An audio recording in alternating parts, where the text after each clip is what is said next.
there are two things to do. First, I want to finish the discussion of despair. Remember, I left you with this kind of cliffhanger to figure out why you were all in despair, or almost all, anyway. Anyone who if you haven't been in despair and saved, pulled out of it by a defining commitment, you're in despair. And I might add, because somebody just asked me a question right before I started talking, which showed some not quite understanding, because you could still be in despair even if you had a defining commitment. You ought to know that. Who is the we know from the Course has a defining commitment and is in despair anyway? What? Kierkegaard. No, well, who knows? I mean, that's too hard to say. Yeah. A night of resignation, right? And I was thinking of the French woman. She's surely in despair. She gives this moan of utter sadness. That's not just ordinary sadness. We'll come back to that in a minute. And she's in despair. The only people who aren't in despair are people who were in despair, have a defining commitment, and have faith. That is, don't go into resignation, but stay in the defining commitment. Now, and while I'm at it, why don't I explain something else, which I was going to explain later, because it seems silly to go back and repeat it. We have to distinguish despair from anguish. Somebody asked me about that after class. That's important. They are really almost opposites. Despair is the experience we talked about last time, that you can't relate the factors. You can't get them together. They're a contradiction. And on your own, nobody can get them together. And therefore, another way to put that's why everybody's in despair. I'll come back to that. That let's get anguish taken care of.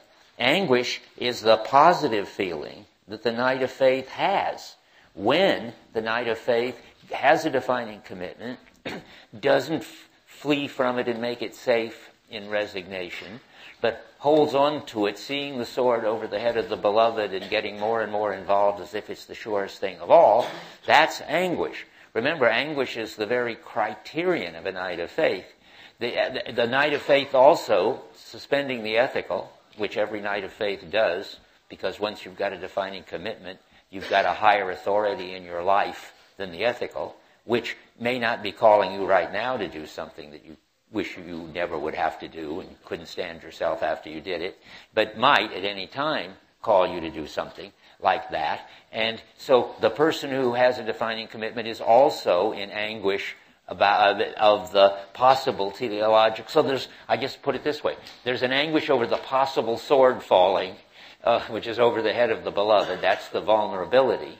And there's the anguish of the possible call to go against the ethical at any time might come, and that's the anguish of problems 1 and 2. I think that's all I want to say about that. So, and in the anguish, I need to finish. Bliss is obviously a very, very miserable feeling. Anguish is a tension which you're in, but it goes with bliss. It's not an awful feeling. It's just a feeling that, boy, things are weird. There are things I'm doing that I can't understand how I'm doing them or why I'm doing them, but I know I have to do them feeling. And you couldn't have bliss without that. Okay. And everyone who's got an unconditional commitment and is a Knight of Faith is in anguish. And everyone who doesn't have an unconditional commitment or has one but doesn't have faith is in despair. Get that all cleared up. But now we're ready to talk about the issue which is where we left off. I just want to make sure now that is where we are. Yeah, okay. Now, we were just saying, why should we believe we're all in despair? Why not say, look, not me, I'm getting the most out of my possibilities, I'm happy, I don't feel anguish, but I don't need to, and I don't feel despair because everything is going extremely well. Well, the answer to that is on your handout, and it's very sort of brilliant and ingenious, and I think probably convincing. So let's read it. This is on the same side of the handout as the chart. And I'm quoting Kierkegaard from the other translation, just because I already had it on the chart and I didn't want to do the page all over again. There's no important difference.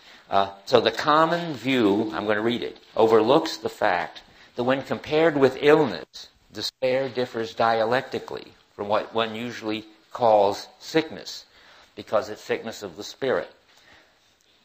And this dialectical, dialectic is this funny word. I don't really know how to explain what he means when he slings it around.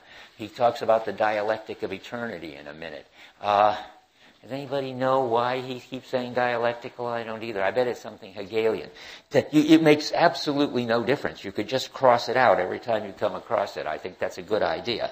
Then it makes more sense. And this aspect, properly understood, brings further thousands under the category of despair. If at any time a physician is convinced that so-and-so is in good health, and then later that person becomes ill, then the physician may well be right about this person's having been well at the time, but now sick. But despair isn't like that. Once despair appears, what is apparent is that the person was in despair. In fact, it's never possible at any time to decide anything about a person who's not saved through having been in despair. That's what we've been talking about. For when whatever causes a person to despair occurs, it is immediately evident that he's been in despair his whole life. That's the interesting move. When someone gets a fever, on the other hand, it cannot possibly be said that now it is evident that he's had fever all his life. But despair is a characteristic of the spirit. It's related to the eternal. And there is something of the eternal in it. I just got rid of dialectic. Okay. Now, what goes on here? Does my voice sound too loud to you or just to me? It sounds okay to you. Okay, then I won't mess with it. So now what's going on there? Well, you've got to understand more the phenomenology, the description of the feeling of despair. And then you'll understand what he's saying. What is it to say that despair has got eternity in it? Well, he says it means that when you're in despair, you realize you always were and always will be. But what is that? Well, now, I think to figure that out, you have to take a sort of running start and not just use despair in a kind of sloppy way, but realize it has a very technical meaning for Kierkegaard, and probably, really, it does. Despair is a very, very special mood, and you want to distinguish it from, say, being sad. If you're sad, melancholy, as people used to say, then you know that it's temporary, that you'll get over it, that you've been sad before, and after that you're happy again. Now, it could be worse if something awful happens to you and you're so miserable that you don't think that the rest of your life would ever be the same and you could ever be happy again, because this has made it impossible for you to be happy ever again. Then you're really miserable. I don't know what the word for that is. That's really bad. That's about as bad as it can get, short of despair. That's not despair. Now, the tricky thing is to understand that. Despair is the experience that it's always been impossible for things to work out for you. They didn't just start being bad. They were just plain bad all along. Your way of relating to the factors is bad. It won't work. It can't give you a meaningful life. So when you run into despair, you get an experience that your whole life, your life isn't working now. You get that experience. That's too bad. That's sad. Maybe that's miserable. But you get the more experience, and moreover, the kind of life you've got could never work, never make you happy, never give you a fulfillment. Now, we're lucky we have the French woman, because in the movie, when she makes this moan of utter sadness when she's looking in her mirror in the bathroom in the hotel at the end of the movie, what does she understand? Does she just understand that, oh boy, it's not going to work out with the Japanese guy, isn't that too bad, and I have to go home to my husband and keep what's really important all about me secret, isn't that too bad? But at least I've saved the German, isn't that great? Is that what she's got? A moan of utter sadness. The utter in there part is it's sadness for all the past and sadness for all the future. She's realized that she's in a kind of trap, that her life is set up so it can't work.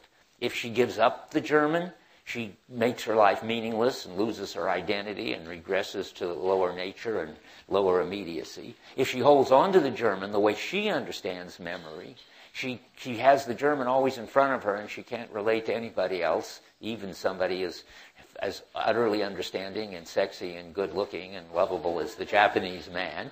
And that's bad news. And so, in other words, she sees her life is literally totally hopeless. And that's despair. And now it follows, of course, from what I've just said, that if despair is really like that your life isn't working, your way of living can't make you happy and meaningful, give you a meaningful life, then what is your attitude toward your past when you were happy and everything seemed to be going well? What would have to be your attitude toward your past once you get this experience? This is the eternity in it. You weren't really happy, exactly. It must have been an illusion. If you've got an experience which says, right on the face of it, your life isn't working and it can never work, it also says, and it has never worked. You can't have one without the other. And now the pieces are all in place to see what it means to say that you are all, or almost all, in despair right now. And how it's related to discovering that you've got a disease right now. Well, if you discover you've got a disease right now, you don't have to discover that you had it all along. But if you get into despair, what do you discover?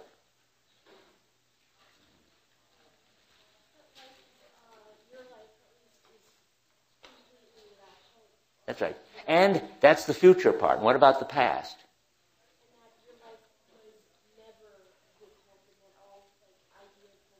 That's right. Your life was hopeless all along. You were in despair all along. You just repressed it, covered it up, distracted yourself, or something like that. And now what does that tell you about you right now? It's all a very brilliant and ingenious argument. Everybody sitting here right now can at any moment in their life experience despair. And then what will they understand about themselves sitting here right now? Yeah? It better be clear. I'm saying it in simple words of one syllable. What will you know about your life right now if you get into despair 10 years from now? That you were in despair right now. You were just covering it up. You were under the illusion you were happy and your life was working. It couldn't be, because 10 years from now you're going to discover your life never worked and never could and never will, given the way you've set your life up. Now there's several once you see that, there's sort of footnotes to say, it may never happen to you. You may be lucky enough to get through life without ever hitting despair. Just like you may be lucky enough to get through life with your defining commitment, always safe, even though it's vulnerable, the sword will never fall. But the very fact that you could at any moment experience despair is enough to show that you're in despair right now. Right? Because if you could at any moment experience it, then you will always be able retroactively to experience it, and nothing guarantees that you aren't going to experience it some moment in the future, except what? You can talk and say, what could guarantee you that you wouldn't experience despair in the future, that it wasn't just a lucky fluke if you get by life without experiencing it. Yeah, that you're in a night of faith, and you have your defining commitment, and you've been in despair, because everybody is in despair before they get a defining commitment and before they get to be a night of faith. So the only possible, so nothing except that could guarantee that at some future moment you may retroactively realize that you're in despair right now. And that's what he wants to convince you of. And it does seem, I think, right to follow if you believe that despair is this kind of special, retroactive, and proactive, that is eternal, for all time, for your life, forever in your life experience. And I think people do have that experience, and seeing the Japanese lady having it is a pretty clear case of it. Now somebody wanted to say something. You still want to say something?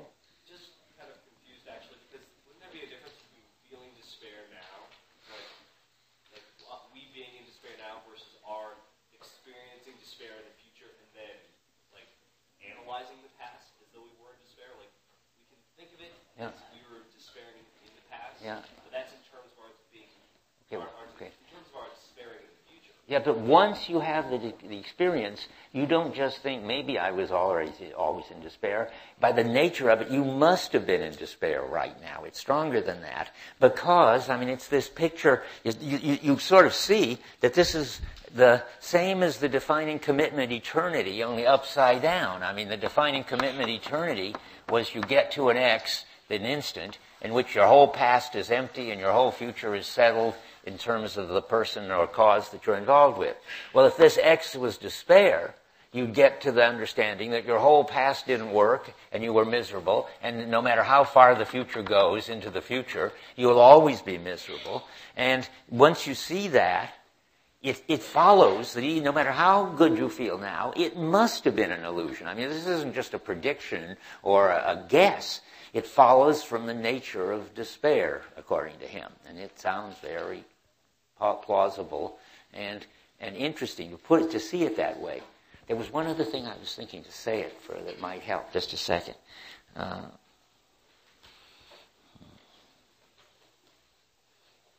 I could give you another example from Kierkegaard that might help. You need to have some kind of feel for this. Maybe you'll know somebody like this, or if you don't, you might be able to make up somebody else who has some other version of this. Kierkegaard talks about a kind of person who feels that they were dealt with badly in their childhood, in whatever way. Their sibling made life miserable for them, or some other such thing. And they feel that they won't accept the world or themselves unless that gets fixed and made right. They want the past to be changed.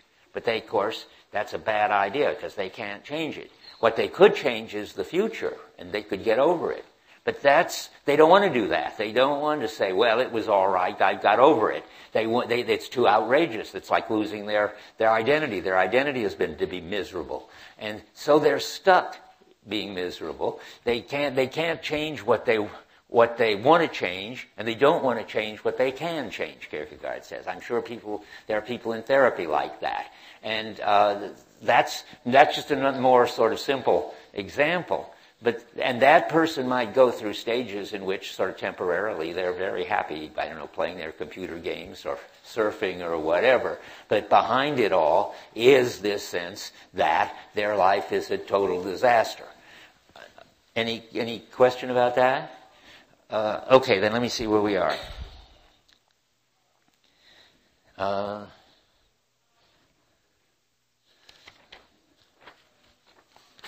think I keep thinking there's something more to say about this eternal, but I think probably there isn't. If somebody asks a question, they'll probably point me to where I'm missing something. Yeah.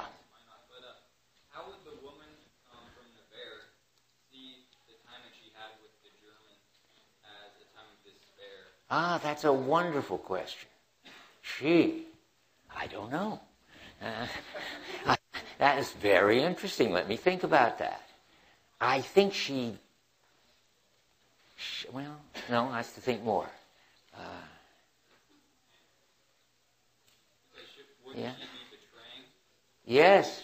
Oh, absolutely. See, in her case, it looks like her despair of utter sadness starts at the moment she takes up resignation as the way to deal with the death of the German. And before that, it looks like what? We might want to say she was blissfully happy, but the trouble with that is it certainly won't, Kierkegaard won't like that, and because he says you can't be blissfully happy until you've been in despair and been cured of it. She hasn't got the imagination to think of what would happen if she lost the German. But lots of people like that, Kierkegaard says, that only get this problem of the loss of the other person when it becomes a dire necessity, as he puts it. The other person's just already dead. So what was her state of mind before? That's fascinating. I just don't know. And I think that's wonderful to have something to think about like that. Yeah. Is the disparity different? Is it different from like someone who doesn't know their commitment, or is that different from the night of resignation? I don't know, but let's stop. I'm not going to, unless that's going to help me understand her. I mean, the despair oughtn't to be different. Once she has understood that she's, I think probably. What did I? I say still on. I think what you have to do is to try to realize that Kierkegaard didn't need the strong claim he was making. And then we have to sort of fix him up. I mean, nothing falls apart in his position if we understand that by the time she's got herself into this state of resignation, she's in despair, and she understands that her whole life from there on, from the moment the German was killed on, has been hopeless. But that's easy. What does she understand about the life before? That it was terrific, that she was happy. I'm really puzzled. Yeah. Well, could she think that she realizes now that it was hopeless even though she didn't know it? That's what Kierkegaard would say, but why should we think so? Here she got a defining commitment. We don't know necessarily that we're in despair, but if we, 10 years from now, if we have an experience that makes us realize that we were in despair, should we do the same? Okay, good. I see your point. She's saying, well, but wouldn't she realize that even when she was happy, seemingly happy with the German, that was illusory. She was in despair and she didn't know it. Well, that's what Kierkegaard claims. That's what we'd like to show. But you can't just assert it. You've got to. So what would it look like for her to be in despair while she was happy with the German? That's half the question.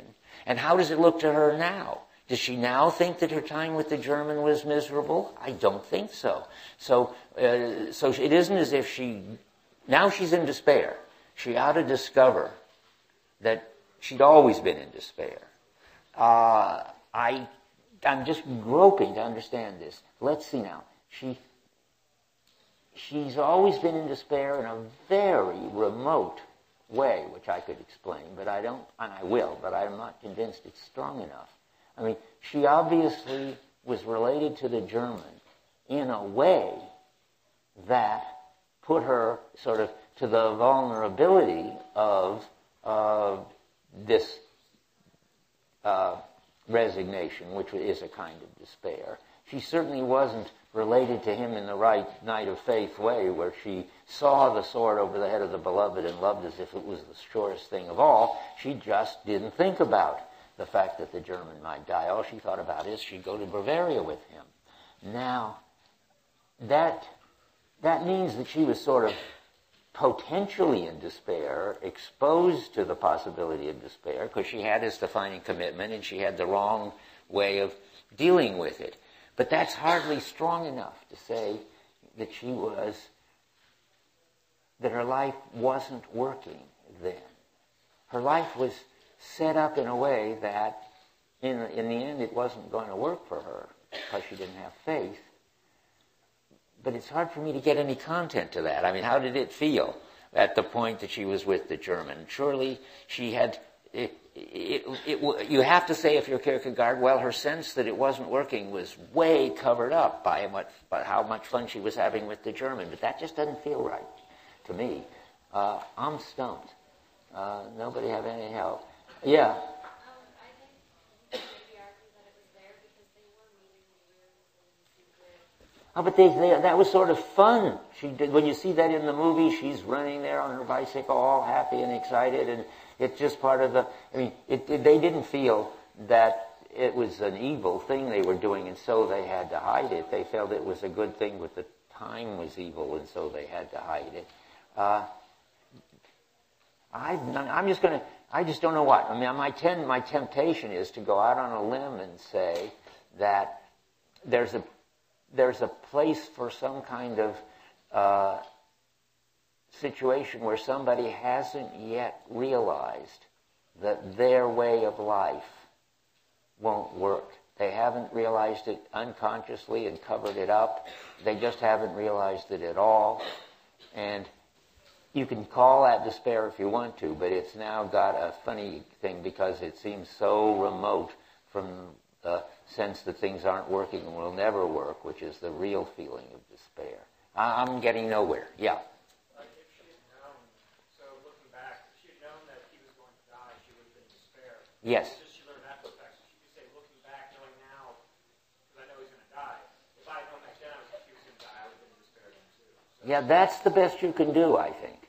What that feels like, I don't really know. It isn't. It somehow feels odd to say that I was under an illusion covering this up, because it never would have seemed to have occurred to her, and therefore to say she was in despair is very sort of weak thing to say about her. Namely, that she was living in a way that once he died, her life was ruined. And therefore she was sort of vulnerable to despair all along. That's what you're really saying, and that's enough. That is despair, to be vulnerable to despair. Then she should retroactively realize that not only her life hasn't worked since the German died, but her life wasn't even working while the German was around. And I don't get any sense that she did realize that, or that she should realize that. Help. Could it be that her despair has a deeper root, like a more universal root than just the fact that the German died, her life is not working out in that sense? Because if everyone is in despair, not everyone has this experience of having a defining commitment not work out, and that's not necessarily the experience. Good. Well, then we would have to figure out what her kind was. That's why I gave you the example of the person who doesn't want to live in the future because they want to change the past. That was supposed to illustrate something which I didn't make clear. I mean, everybody's got some way of taking a stand on the factors which denies the contradiction or fails to resolve the contradiction. But there has to be some specific way. It's true that the factors are such that there is no right way to relate to them by yourself that would get them together. Satisfy one side or the other. That's right. But I'm just trying to get the feel for what it's like to feel that the factors couldn't be gotten together in your particular life, in your particular style of taking a stand on them, and that you never had them together and you couldn't possibly get them together, and even looking back on it you can see that you were failing to get them together. That's what I concretely don't get. Okay, some people, I'm glad everybody's trying to help. This is amazing to find a new puzzle. Every year there's got to be some new puzzle. Yeah. Could it be that later she realizes she was in despair the whole time they were together? Because after he dies and he becomes her defining commitment, she realizes that that's the highest form of existence for her, and she never reached it while he was alive. Like, she never had a defining commitment in him while he was living. But no, I don't think that's true to it looks to me like she did have a defining commitment to him while he was living. Otherwise, why would she go into this total grief and this turning him into this ideal thing which she had to keep, or else her life would be meaningless? It just doesn't seem to me to fit the picture. I mean, she just fully, devotedly involved in love with him, ready to go where he wants to go, and ready to think they're going to live the whole rest of their lives together, and that's going to be fine. No, I don't know what more you need to think that she had a defining commitment to him, except to see the vulnerability and worry about it, because Kierkegaard admits, this is the way his objection sort of gets into Kierkegaard and worries me, and should worry Kierkegaard. Kierkegaard admits that you can be in a defining commitment and not be aware of the sword hanging over the head, not be aware of the vulnerability, therefore not needing to have faith, not thinking when you're getting more and more involved with anguish that you're doing something crazy. I mean, once you get all that in there, you're saved. But if you don't have all that, then I don't know I don't see why that person should be said to be in despair. I think I should go back to the drawing board and bring you a report if I get any further. Or you can come to office hours and tell me about it, and either at this one or afterward. I just think that's wonderful. It's very good to have hard problems like this. You'll learn something. We'll learn something if we ever get it figured out. We may learn Kierkegaard just makes a mistake, that he can't make the strong claim he's making about despair, or we'll learn that he does get it right and I'm making a mistake. Either way, it'll be illuminating. Okay, let's go on. So despair is a world-defining and eternal experience. It's like the negative version of a defining commitment. And people who discover it discover that their whole life has been meaningless and hasn't worked no matter how much fun they were thinking they were having. You'd have to think that your happiness was illusory, looking back. And you'd have to see you've never been happy and you never could be happy. And, okay. Now we're on to the next issue. Then the next issue is how come this is the way we are built? That we're built, looking at your chart, with these two sets of factors which are contradictory and can't be gotten together, either by denying one or the other, which will certainly not get them together, which is the Greek way, or by holding on to both of them, which can't get them together because there's no way to be detached and involved, infinite and finite, temporal and eternal, all at the same time, just on your own. And that makes, remember, of course, but there is a way to do it, all right, and that's on the other side. Just to remind you, because there's so many things in the air right now, the middle of the long thing. So what is it to get out of despair? Maybe this is a moment to say that first. Are you really stuck in despair? Not if you get the relation to relate itself. If you relate to yourself, or the relation relates itself to itself, that is, you take a stand on being these factors in a way that, what? You tell me, what do you have to add to get it to work? You can't do it by yourself. What does it take to do it? To get the factors together? To be finite and infinite, temporal and eternal, possible and necessary, all at the same time. You all know this, I hope, or I should go home. What? Faith. Well, faith is a part of it. Faith is a part of it, all right, what is it that you have to do that requires faith? To put your question back one step. You have to what? Yes, you have to relate yourself to yourself by relating to another, something or other. That's the middle paragraph on this page 1.